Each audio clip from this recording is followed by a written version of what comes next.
Hello, everyone. You know that movie like Wolf of Wall Street. There's like the guy that they made the movie about. Because the guy was like a freaking nutbag. I mean, he was just this insane dude. Sorry, Mickey. So, anyways, I watched this like speech he gave because after he got arrested and they find out why he was so good at doing all the stuff that he did. He wrote a book about it, and then he started like giving speeches to corporations and stuff like that about how to like manipulate people and how to win people over and stuff like that, and like the psychology of people. And he talked about like the tone of your voice and how to do things with your voice, how people where people will just be more attracted to you, or they'll want to buy things from you, or they'll see that you have confidence and leadership qualities. So, for instance, one of the examples he gave was like, if you're calling somebody and you're like, "Hello, is Tom there?" The person you're talking to immediately thinks that like you have low self-esteem, and then like you're really not worth their time. But if you call the same person and you say, "Hello, is Tom there?" They're like, "Oh shit, man. This person's like, I don't know, man. This person might be interesting." Or this person's like, got his shit together. Or confident, or whatever the fuck it is. I thought that was really cool. So, anyways, this morning I posted like a couple of I posted like a couple of writings. I write things all the time, or I listen to audiobooks and I like steal things from audiobooks, and I read them on my wall and stuff like that because some books out there are pretty dope. And so I was posting these photos, this writing on Instagram, and I saw that I didn't have any followers yet, even though I stated in a video yesterday that I was on Instagram, and I list them my name in the description and like what my name was. And I'm someone in this I'm like extremely sensitive. Russell Brand once said something about himself, and I really like Russell Brand. Him and I have a lot of things in common. And he said something once, said he was talking about adult bullying and being bullied in the workplace, because somebody asked him a question. I'm being bullied in my workplace as an adult. What should I do? And Russell Brand started giving advice to this person that was being bullied. And he said that I'm really glad that I'm not in an environment where I'm bullied, because he said I'm extremely sensitive and I'm extremely hostile. And I'm the same way. Like, I'm extremely sensitive and I'm extremely hostile. And that's why it's very bad for me to be on social media. Like, when I saw that I had 0 followers this morning, I became immediately upset. Like, I was just like really depressed, because it was just like, man, like, I'm trying to do all this stuff for for this like community, for everybody, for these people, and it's like I feel like nobody cares, and like I feel like nobody loves me, and it's just like, and I feel so like emotionally like scarred. And then I was just like, and I immediately like start making up stories in my mind about like how like nobody loves me, how I'm like like what I'm doing is just like a waste of time, and like nobody really cares. Nobody really cares about anything that I'm doing. And then so whenever I feel emotions, I sit down and I write. I write down like why I'm feeling that way, and I just start writing, and usually I could solve it as I'm writing, and pretty much what I came up with was the fact that, um, you know, I shouldn't be making these videos to, like be popular or get followers or anything like that. And I shouldn't get upset if nobody is watching these videos. I shouldn't get upset if nobody's buying, my ebook on Amazon, by the way. And I shouldn't get upset if nobody's like following me on Instagram. Because like what I need to focus on is like why I'm making these videos. Like why I wrote the ebook. Why I'm on Instagram. And and when it really comes down to it, it's to spread awareness of like these mental illnesses and personality disorders and trauma and abuse and those kind of things. And it also has to do with like creating meaning in my life. Like if I'm not doing something meaningful and spreading this awareness, like what am I doing? Like that's the important thing, is like finding meaningful purpose. And as far as I could say, there's nothing that needs to be focused on or that's more meaningful to the mentally ill community, or the personality disorder community, or the trauma abusive community, than not feeling alone. And I think that's the most important thing, is not feeling alone, because I think that we always, most of the time, we feel very alone. We feel like nobody understands us, nobody gets us, especially when we're like really super suicidal. We don't really have anybody to talk to.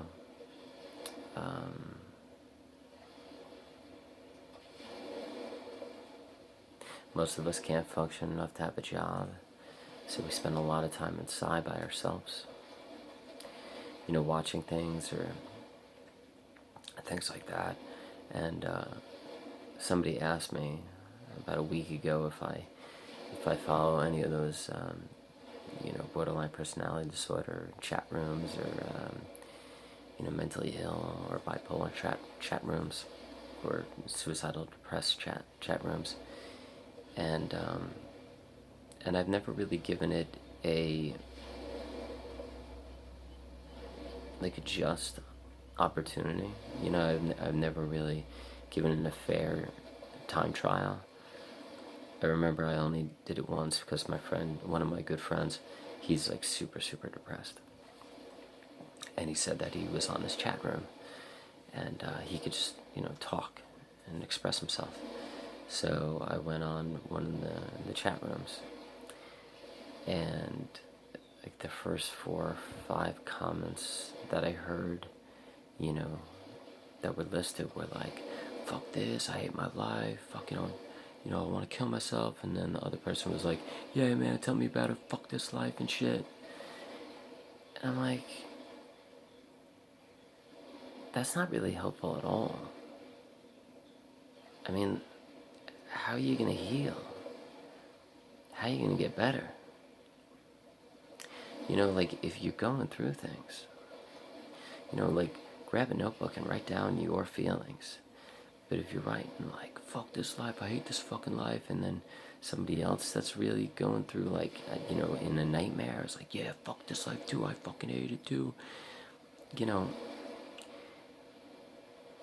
That might help a little, that people are out there that are going through what you're going through, but it's in such a negative way that you're not going to really feel better.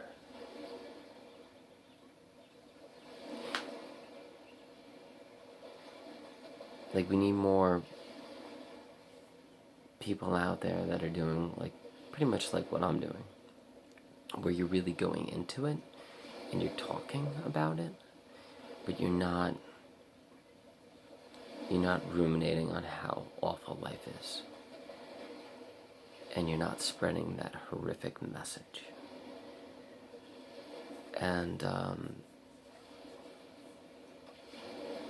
don't know, I mean, like, maybe those chat rooms are helpful to some people, and maybe I didn't give it enough time. Maybe I didn't, research them enough, but I don't know, man. I don't really think cursing and talking about how fucking shitty life is, or being resentful and bitter towards life, I don't think that's really the answer. I think that, like, if you really want to heal, and if you really want to get better, saying fuck you, I hate life isn't really the answer. Going on YouTube and listening to, like, Katie Morton, or Dr. Alexa Altman, or Brene Brown, or some of Jordan Peterson's stuff, if you're not a Jordan Peterson hater, or some of my stuff. Somebody that could, like, or, Dr. Fox, he's big into borderline personality disorder. Somebody that could, like, helpful. Somebody that's helpful, that you could, like, learn from, and find skills and techniques to actually, build your tolerance in times of severe suicidal nightmare depression. And, and I think that's a better answer than, going on these chat rooms and hearing people being extremely negative, talking about how much fucking life sucks and how much they fucking want to die and how much they fucking, I don't know, man. Like, I just don't think that's good. I don't. That's why I haven't been back on those chat rooms yet. And going back to the Instagram thing about being too sensitive. They've done a lot of studies on how Instagram causes severe depression in people, and how Facebook causes severe depression in people, and how social media it just creates depression. And it's highly addicting, by the way. Even, like, looking at, like, how many likes you get. The people that invented Facebook, and now Instagram, because Facebook owns Instagram, they hold back your likes, and they give them to you a little bit at a time. So even if, like, say, like, 18 people liked your video, or, like, 18 people liked your photograph, or what you wrote, they'll hold that back. Even if 18 people, like, wrote it in, like, a minute, they won't give you all 18 people. They'll give you, like, 4 people at 12 p.m. and then, like, 2 people at 1 p.m. and then, like, 1 person at 3 p.m. And they'll span out those 18 people to get you addicted to, like, keep checking. Because if they gave you all 18 people in the first minute, you'd be like, fuck it. People like my video, or people like my photo. I'm out. I'm going to continue with my day. But by giving them to you in little tiny chunks, it makes you, like, more addicted. Like, it's like one of those casino slot machines. And after the inventors of Facebook, 2 of the main inventors of Facebook that really, like, developed the program, they quit. They were like, fuck this. This is fucked up. I don't like what it's doing to people. It causes severe depression in people. It causes them to feel, like, down about themselves and not feel good about themselves. Like, we're getting the fuck out of here. We don't want to work for this corporation anymore. And those 2 men, I think it was 2 men. I could be mistaken. It might have been, 2 women or something like that.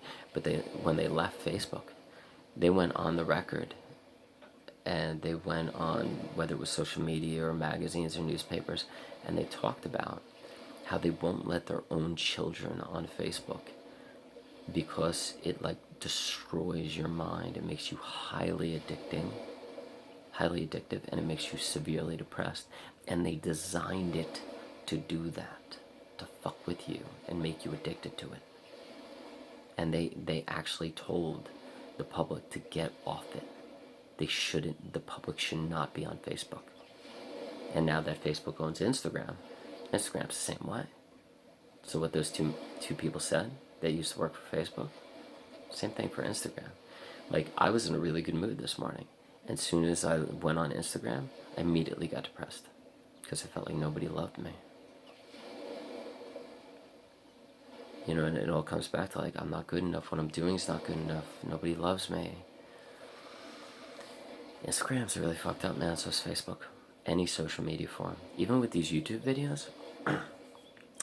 Yesterday I made a YouTube video about, like, Jordan Peterson and Fight Club. It was really highly entertaining because I kind of, like, went off on, like, this homicidal tangent. But it got, like, 19 views yesterday. And I was like, that's fucking insane. None of my videos ever get 19 views. Sometimes they only get, like, 1 or 2 views. Not 19. And then, like, I made a video, like, after it. Because I'm like, well, maybe I'm getting more followers. Maybe I should make another video. And I made another video and it got, like, 2 views. And I'm like, well, what the fuck? But, like, as soon as I saw that, like, the next video I made only got 2 views, and the one before it got 19, I immediately got upset. Because, like, you're not in reality anymore. You're in, like, this technological reality where, like, it's not your real life. It's like this worldly life where you are being critiqued and seen as you're either good enough or not good enough by billions of people around the world. And if you're putting things out there, whether they're photos, videos, or whatever the hell it is, and people aren't watching your stuff, or people aren't liking your photos on, like, Facebook or Instagram, it immediately fucks with your self-esteem. Sorry, there's no such thing as self-esteem. It's your self-worth. And your feeling of, like, I'm not good enough. Nobody loves me. And that's when, like, the self-hate and the depression comes in. You know, so I have a Facebook page just to, I don't even fucking know. I haven't been on that shit in fucking, like, forever. I can't even remember the last time I fucking checked that goddamn thing. I don't even fucking, like, it's like a fake name. Like, I don't even fucking know. Because I decided that, and, like, I have an Instagram page, but, like, under my real name, that, like, just to display my art, like, the artwork that I create. And then I have, like, the fake Joe Winterow Instagram page, just to take stupid Viking photos and to fucking share the writing that I do on my wall on paper with people, because some of it's fucking really cool shit, and I don't put it in my books because it's like, it has nothing to do with mental illness. A lot of it, well, some of it does, but a lot of it has to do with you know, spirituality and just, like, dissolving the person and becoming the present moment, and it's, like, more, like, spiritually based. And originally when I wrote my book, it was when it was, like, 272 pages. I edited it from 272 pages to, like, 54 pages, so I cut out, like, 220 pages of the book. You know, because it was either about things that were way, way, way too homicidal, where I was like, people don't need to be hearing this much homicidal shit. Like, maybe I'll come out with a homicidal book, like, later on, where it's just about being homicidal, because, like, that ain't helping nobody. Like, reading about somebody that's fucking so goddamn insane, they would just, like, fucking slaughter, like, you know, 7 billion people. That ain't helping nobody. And, you know, I edited a lot of, like, spiritual stuff out. But, you know, the stuff I'll post on, like, Instagram is more, like, spiritual based. And also, you know, psychological, mentally ill based. But anyways, fuck it. So I guess the moral of this video would be, would would be the fact that, like, you know, Instagram and Facebook and YouTube, if you do have a YouTube channel, might cause you to feel like you're not good enough, or that nobody loves you, or that, like, it also makes you compare yourself to other people. And that's one of the main problems with Facebook and Instagram, is you're comparing yourself to all these other people, and you're looking at their photos, and their photos look perfect, and you look at their, you know, like, how many likes they got, and, like, you know, I got this one friend, and I only follow like 6 or 7 people on my real you know, Instagram page, and they all live across the street. I live across the street from this, like, fucking cool place, and where it's like this fucking cult. You know, not a cult, but it's like fucking, like, it's pretty legit cool shit. But it's not a cult. I'm sorry I said that. But, like, shitload of people live there, and so I see them, like, every fucking day. So it's like, you know, I follow them because I see them fucking every day. It's not like I see their photos and I'm like, oh, they live this amazing life, because I live fucking with them. I live the same life they do. So I can't get jealous of them. But even, like one of the people that I follow that lives across the street that I follow on Instagram, she'll post a photo, and within a day she gets like 1,672 likes, and, like, I'll post, like, a painting of something I do, and it gets like 2 likes, and I'm like, holy shit, man, this is fucking insane. But yeah, so it makes you compare yourself to other people.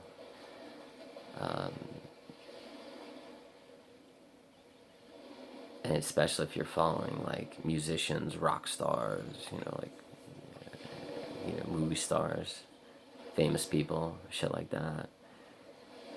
Like, you start comparing yourself to them, and it's really, really bad.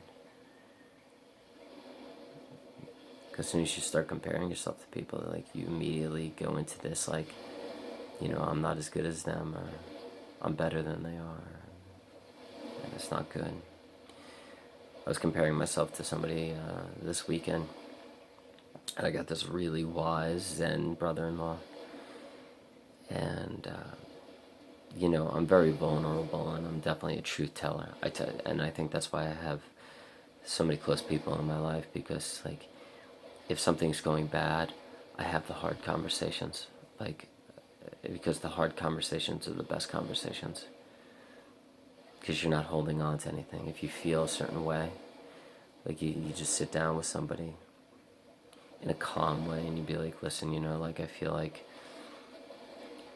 this relationship is falling apart, and I feel like I'm not being loved, and I feel worse and worse every day. And then you talk it out, and you find out why. But the thing is, a lot of people are so scared of the why. They don't want to know what's going on, because that means their life might change.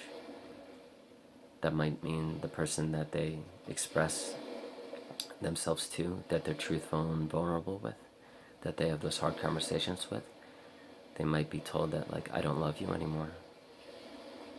Like, I'm sorry, like, I just don't love you anymore. And that is honestly the hardest thing to hear from anyone.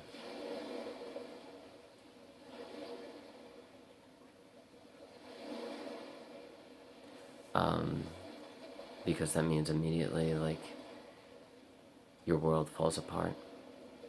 You fall into chaos. Like, you don't know who you are anymore. You don't know what you're gonna do. The future is uncertain. That means you're gonna have to do, like, radical change in your life. And it's the worst feeling in the world, when your world falls apart, and somebody that you care about, or somebody that you have been with for a very long time, tells you that they no longer love you.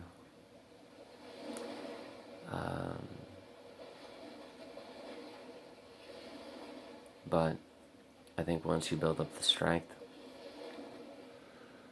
and you love spending enough time with yourself in solitude, you know, you become more of a truth teller, and you're more vulnerable. And those hard conversations aren't as hard. But the one thing is when you're with somebody for such a long time, like a loved one, partner, or even children, you don't really get to spend that much time in solitude like we do, where you could really get to know yourself and really value or entertain or be okay with losing people, because we've lost so many people already. Like our life is all about being rejected. Our life is all about losing people, whether it's because of our anger or whether it's because like we're, you know, too strange or too different, whatever it is, you know. But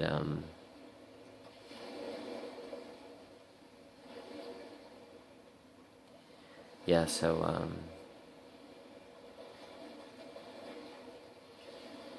sorry, my mom just called. I'm like pausing. Can't think. So I was having this like really, I was really having this difficult time comparing myself to this man. And this man was like 53 years old. It was actually it's like his birthday's coming up. He's gonna be 53. And he's got a son that's getting married. His son looks happy. And he's got a daughter that just graduated college. And he lives in this big like house, and he has like this big farm, and he has horses and all this stuff. I was just at his house this weekend for this festival, and he looks happy. Looks like he has shit together. And I'm like, that man is 53 years old, and he's got a son that's getting married that looks happy, and his fiance looks happy. He's got a daughter that just graduated college. He's got this big fucking house.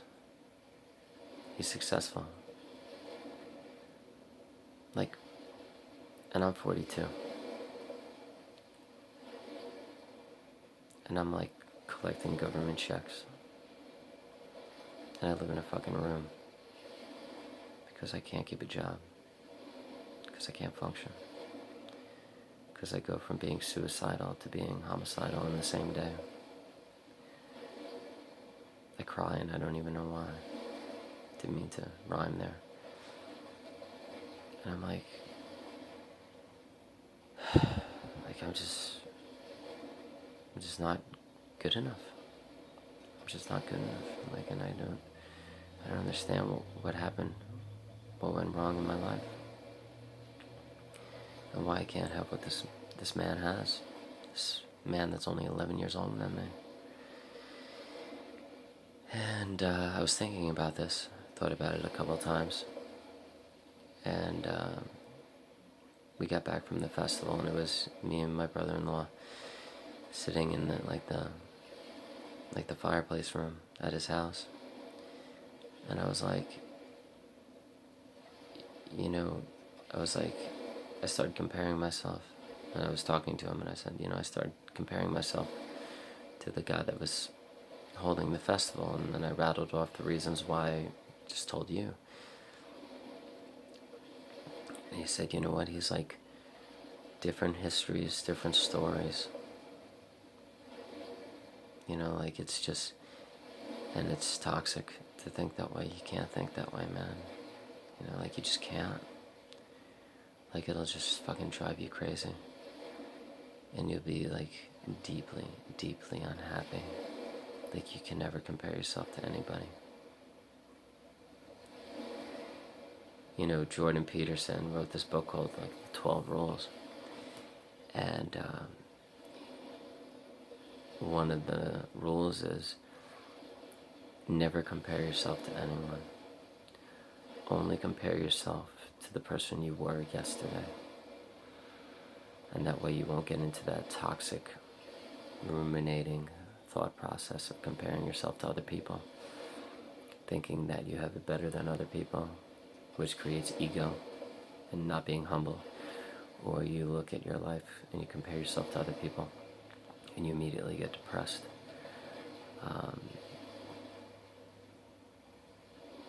So only comparing yourself to who you were yesterday. And let me tell you, I'm a hell of a lot better today than I was yesterday. Yesterday I watched that movie Inception, the Leonardo DiCaprio movie I was talking about yesterday in the video. And I thought I was happy. And I woke up this morning and I was looking out my window. And I thought about me sitting in my room in the dark, watching that movie. And I thought about, like, God, that was a terrible experience. I'd never want to do that again. Just the thought of the movie being on created depression in me, like this morning. And I was like, you shouldn't ever do that again. You should never watch movies ever again. Because you think you're happy while you're watching it. You think they're making you better, but really they're making you worse. It's a form of entertainment, but you step back like the next day and you're like, oh God, man, I didn't like that. I thought I did when I was doing it, but I didn't. It was like a creepy, gross feeling when I thought about it this morning. There's, and I'm gonna leave this video off with this one. There's this guy, his name is Ben Bergeron. I get all my nutrition information from him, how to eat healthy and how to sleep better. And Ben Bergeron, he's got a bunch of YouTube videos on that stuff, like sleep and nutrition. And when you're borderline or when you're bipolar or clinically depressed, you need as much help as humanly possible with nutrition and sleep just to feel non-suicidal every day. That's the only reason why I eat healthy and I try to get good sleep, is so I won't feel suicidal. That's it. If I wasn't fucking borderline and bipolar, I would eat whatever the fuck I wanted. I'd eat ice cream and sugar and all this shit. But every time I do, I'm a fucking, like, and sometimes I try. Like, the other day, I fucking came home and I fucking had Reese's Puffs cereal because I was starving after the festival. And the next day, I was all fucked up because I don't eat sugar in my diet because it causes severe depression, sugar. Because of your gut biome. A lot of people don't understand that shit. I'm not going to get into it. But, like,